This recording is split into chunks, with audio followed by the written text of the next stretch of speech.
राहुल गांधी जी ने कहा कि जो लोग अपने आप को हिंदू होने का दावा करते हैं वो हिंसा कर रहे हैं और इस देश का हिंदू हिंसा नहीं कर सकता। तो उन्होंने तो बहुत पॉजिटिव बात की। देखिए इस बार तो ये सिर्फ ट्रेलर है। राहुल गांधी जी ने पहले भाषण में ही पूरा मंत्रिमंडल उनके मोदी जी के बचाव में आगे आ गया कि जो 240 वो लेकर आए हैं और एक कुचक्र के माध्यम से वो सत्ता बना ली उन्होंने। ये सत्ता बहुत दिन टिकने वाली नहीं है। मोदी जी का जो भाषण था, मोदी जी लगातार उसमें पानी पीते नजर आ रहे हैं। जैसे ही मणिपुर का नाम ले रहे हो वो पानी पी रहे हैं। तो कितना डरते हैं वो मणिपुर जैसे मुद्दों से, जिस प्रकार दबाने का प्रयास करते हो इस बार नहीं कर पा रहे हैं। बिकॉज इस बार वो लीडर ऑफ अपोजिशन है, उनका एक कॉन्स्टिट्यूशनल पोजीशन है। अब राहुल गांधी जी को टारगेट करने के लिए उन्होंने एक बयान लिया कि हिंदू धर्म पर उन्होंने हमला किया। अरे आप उनके भाषा का जवाब दीजिए ना। आप कहिए कि जो इन्फ्लुएंस एलिमेंट हमारी पार्टी में, हम उनको किनारे करेंगे, हम उनको निकालेंगे। 4 PM दिल्ली देख रहे हैं आप और मैं हूं आपके साथ शाहीन खान। संसद के अंदर राहुल गांधी के बयान के बाद बवाल मच गया, जहां राहुल गांधी ने एक सिरे से जो सत्ताधारी पार्टी है उसको कहा कि आप लोग धर्म के नाम पर नफरत फैलाते हैं, यानी कि आप लोग नफरती हिंदू है। तो कहीं ना कहीं अब इस बयान को लेकर के बवाल मच चुका है, माफ़ी की मांग हो रही है। इस पर ज़्यादा बातचीत करने के लिए हमारे साथ कांग्रेस के वरिष्ठ कार्यकर्ता है। सर, आपका नाम जानना चाहूँगी और सीधा ही फिर चर्चा करते हैं। प्रशांत कनौजिया जी, प्रशांत कनौजिया जी, आप लंबे समय से कांग्रेस को ऑब्जर्व कर रहे हैं, देख रहे हैं किस तरीके से कल राहुल गांधी नेता प्रतिपक्ष के तौर पर जो बयानबाजी देते हैं। क्या लगता है सर, किस तरीके से इस बयान को देखते हैं जहां पर राहुल गांधी जो भाजपा के खिलाफ बोलते हैं, लेकिन उसको लेकर के अब बवाल मच जाता है? देखिए इसमें बवाल पड़ने जैसा कुछ था नहीं। राहुल गांधी जी ने वही कहा जो बहुत सत्य बात है। मतलब सच को आँच कैसी। राहुल गांधी जी ने कहा कि जो लोग अपने आप को हिंदू होने का दावा करते हैं वो हिंसा कर रहे हैं और इस देश का हिंदू हिंसा नहीं कर सकता।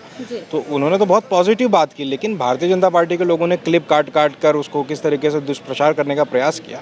हालांकि इस देश की जनता जानती है कि जब आप एक तरफ कहते हो कि हिंदू सहिष्णु है, हिंदू इस देश के अंदर एकम सद विप्रा बहुधा वदंती की बात करता है, तो उस जगह आप अपने आप को हिंदू कहकर मॉब लिंचिंग को आप पैटर्नाइज कर रहे हैं। इस देश के अंदर आपके MPs, आपके MLAs उल्टा सीधा बयान दे रहे हैं। तो अगर आप अपने आप को हिंदू धर्म का ठेकेदार बनाने का प्रयास कर रहे हैं तो ये आपकी गलतफहमी है। तो राहुल गांधी जी ने वो मिथ को तोड़ा कि भारतीय जनता पार्टी हो, चाहे नरेंद्र मोदी हो, चाहे RSS हो, ये हिंदू धर्म के ठेकेदार नहीं हैं और ये रिप्रेजेंट भी नहीं करते। क्योंकि हिंदू धर्म में तो बहुत सारे लोग आते हैं, 100 करोड़ से ज़्यादा लोग हैं, तो वो भी इस हिंदू धर्म को रिप्रेजेंट कर सकते हैं। तो जो एक स्वरूप होना चाहिए हिंदू धर्म का, राहुल गांधी जी ने वही बताने का प्रयास किया कि धर्म सबका है, किसी एक की बपौती नहीं है। बिल्कुल सर, राहुल गांधी ने यही बोला कि बीजेपी नफरती जो है राजनीति करती है, उसको लेकर के बयान दे देते हैं। देखते हैं सामने से अमित शाह खड़े हो जाते हैं और खासतौर से मोदी जी, जिनको पहली बार शायद किसी के भाषण के दौरान इस तरीके से खड़ा हुआ देखा होगा।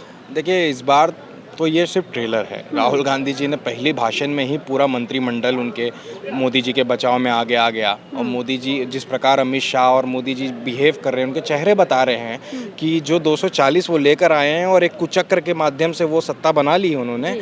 ये सत्ता बहुत दिन टिकने वाली नहीं है, क्योंकि इनकी आदत ही नहीं है कि एक लोकतांत्रिक ढांचे में किस तरीके से काम किया जाता है। इन्होंने 10 साल तानाशाही की। अब जब इन्हें अपना अधिकार बांटना पड़ रहा है, जब इन्हें वो तानाशाही करने नहीं मिल रही है, तो इन्हें तकलीफ हो रही है। अमित शाह भी खड़े होंगे। अभी तो मोदी जी, आज भी मोदी जी का जो भाषण था, मोदी जी लगातार उसमें पानी पीते नजर आ रहे हैं। जैसे ही मणिपुर का नाम ले रहे हो वो पानी पी रहे हैं। तो कितना डरते हैं वो मणिपुर जैसे मुद्दों से, कितना डरते हैं वो किसानों के मुद्दे से, कितना डरते हैं वो जनवादी मुद्दों से। नीट पर चर्चा नहीं करना चाहते। विपक्ष जी और हो चाहे राहुल गांधी जी हो, वो हम सब वही बात कर रहे हैं जो इस देश का जवान कह रहा है, इस देश का छात्र कह रहा है, इस देश का आम जनमानस कह रहा है। उसमें कोई वो रॉकेट साइंस नहीं, वो बेसिक बात कर रहे हैं। पर ये सरकार को आदत नहीं है कि आम लोगों की बात सुनी जाए। ये तो अडानी अंबानी की आवाज़ सुनते हैं। जब आम आदमी की आवाज़ सुननी पड़ेगी तो तकलीफ तो होगी ना। जी सर, हिंदू बोला जा रहा है नफरती हिंदुत्व से लेकर मणिपुर और जिस तरीके से अग्निवीर की चर्चा कल राहुल गांधी ने किया, क्या लगता है भारी पड़ गए राहुल गांधी कल? पहली बार 10 सालों में हमने जो तस्वीर कल देखी। देखिए वो हमेशा से भारी पड़े थे, पहली स्पीच से लेकर चाहे वो इस बार की स्पीच हो, उसमें भी भारी पड़े हैं। लेकिन हर साल मीडिया जिस प्रकार उन्हें दबाने का प्रयास करता था और स्पीकर ने उन्हें जिस प्रकार दबाने का प्रयास करता, तो इस बार नहीं कर पा रहे हैं। बिकॉज इस बार वो लीडर ऑफ अपोजिशन है, उनका एक कॉन्स्टिट्यूशनल पोजीशन है। तो आप उस तरीके से बिहेव नहीं कर सकते जितना आपने 10 साल में किया। ओम बिरला ने जिस तरीके से बदतमीजी की, इस बार वो ये काम नहीं कर सकते क्योंकि उनके पास पूर्ण बहुमत नहीं है। ये अल्पमत की सरकार है। आप बहुत ज़्यादा अगर आप मजल करने का प्रयास करेंगे तो जाहिर सी बात है इस देश की जनता बर्दाश्त नहीं करेगी। सर, इस भाषण से भी कई हिस्से काट दिए गए, ये बोलते हुए कि विवादित है। पहले भी हमने देखा किस तरीके से उनका भाषण जो है स्पंज कर दिया गया था। तमाम चीज़ें आज भी हमें देखने को मिल रही है। वो तो करेंगे। लेकिन देश की जनता सुन चुकी है कि राहुल गांधी जी ने क्या कहा था। देश की जनता जान चुकी है कि राहुल गांधी जी की मंशा क्या है। अग्निवीर को ख़त्म करके पक्की भर्ती लाने की मंशा है। नीट को पुनः वापस एग्ज़ाम कराने की मंशा है। जो कांग्रेस पार्टी की मंशा है वो देश की जनता जाग चुकी है। अब ओम बिरला जी अपने मोदी जी को खुश करने के लिए चाहे वो झुककर सलाम करें या एक्सपंज करें, उससे कोई फ़र्क नहीं पड़ता। देश की जनता जान चुकी है कि हमारी मंशा क्या है और हमारी नीयत क्या है। सर, राहुल गांधी की भाषा शैली पे हमेशा से सवाल उठे कि बोलना नहीं जानते, मोदी जी के बराबर बोलना नहीं है, लेकिन अब कल जो भाषणबाजी उन्होंने किया लगता है मजमा लूट चुकी है पूरी तरीके से।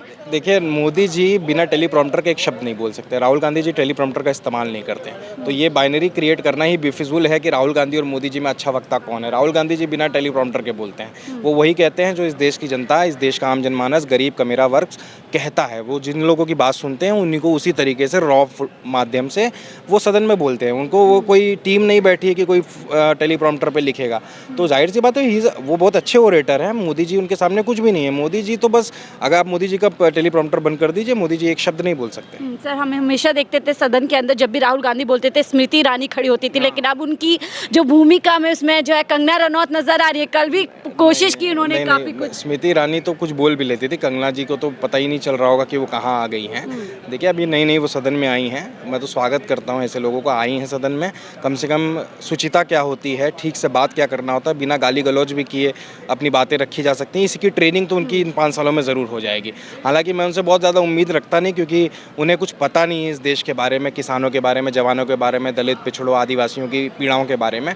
तो वो ठीक है, एक शो पीस के रूप में सदन के अंदर बहुत सारे सांसद होते हैं। लेकिन स्टैंडिंग कॉमेडियन राहुल गांधी को कल बोलती है और माफी की भी मांग करती हैं। ठीक है, वो कुछ भी बोल सकती हैं। देखिए, अब उनको कोई पूछ तो है नहीं रहा है, तो कुछ ना कुछ ऐसा बयान देना पड़ेगा जिससे मीडिया में उनकी बात आ सके। फिल्म तो चल नहीं रही है, तो पीआर मीडिया में कोई नाम छपे, ये सब की इच्छा होती है हर नेता की। तो इस तरीके का बयान देके वो चाहते हैं कि कहीं 1-2 हेडलाइंस बन जाएं, पर कोई सीरियस नहीं ले रहा है। ना मंडी की जनता भी उनको सीरियस। ठीक है, चुनाव वो जीती हैं, जिसका लोकतंत्र की यही खूबसूरती है कि अगर आप चुनाव जीते हैं तो आप सम्मानीय हैं। लेकिन आप जो बकवास आप करती रही हैं ट्विटर के माध्यम से, इंटरव्यू के माध्यम से, वो आप यहाँ नहीं चलेगा आपका। लेकिन पीएम मोदी आज जवाब दे रहे हैं, कांग्रेस पे आ जाते हैं, 10 साल की उपलब्धियां गिना रहे हैं, फिर से विकसित भारत की बात कर रहे हैं, युवाओं की बात कर रहे हैं, लेकिन बात ही कर रहे हैं। लेकिन जब हम धरातल पे जाते हैं सर, तस्वीर कुछ और ही, चाहे किसान हो, जवान हो या फिर युवा हो। बात वही है ना कि भाषण है और उसके अलावा कुछ भी नहीं है। इस देश के अंदर बहुत सारे सांसदों ने ये भी कहा कि जो गांव इन्होंने गोद लिए थे, वो गांव में आज तक कोई आदर्श गांव नहीं बना पाए। 10 साल की सत्ता में इनके पास एक भी ऐसा मुद्दा नहीं है जिस पर ये कह सके कि हमने चुनाव लड़ा हो।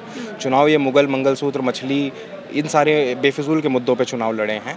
तो जाहिर सी बात, उनके पास कोई मुद्दा नहीं, कोई आधार नहीं है, उनके पास झूठ है। अब राहुल गांधी जी को टारगेट करने के लिए उन्होंने एक बयान लिया कि हिंदू धर्म पर उन्होंने हमला किया।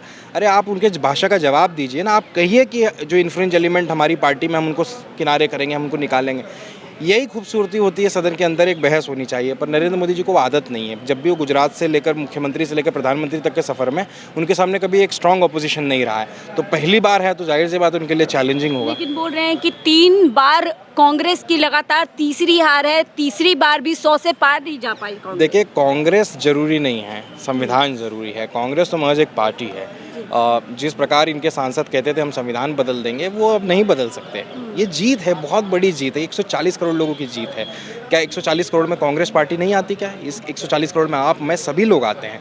ये समझ नहीं रहे हैं। ये समझ रहे हैं कि कांग्रेस 99 सीट लाई है, वो क्यों खुश हो रही है। अरे कांग्रेस इसलिए खुश है क्योंकि वो संविधान बचाने में कामयाब रही है। कांग्रेस आज है कल नहीं होगी, बीजेपी आज है कल नहीं होगी, पर संविधान था, है और रहेगा। लेकिन सर, अनुराग ठाकुर कहते हैं कि कांग्रेस सोच संविधान कर करके जो है संविधान की रक्षा करने चली है। देखिए, अनुराग ठाकुर की बातों को कौन सीरियस लेता है। अनुराग ठाकुर दिल्ली में दंगा कराने में उनका हाथ है, फालतू बयानबाजी करते हैं। मैं तो उनको सीरियस भी नहीं लेता। उनके पिताजी अगर मुख्यमंत्री नहीं होते तो पार्षद भी नहीं बन पाते। आखिरी सवाल लेते हैं, क्या लगता है राहुल गांधी जिस तरीके से पहले ही भाषण में मजबूत तरीके से हमलावर नजर आए, क्या इसी तरीके से सदन और अगले 5 साल बिल्कुल रहेंगे, सभी लोग रहेंगे, विपक्ष के सारे दल रहेंगे, क्योंकि इस बार सदन में हमारी एक बड़ी भूमिका है। विपक्ष इस समय मजबूत हैं और विपक्ष पूरा इंश्योर करेगा कि किसी भी तरीके की गैर लोकतांत्रिक चीज़ें या तानाशाही वाला काम इस बार ना हो पाए।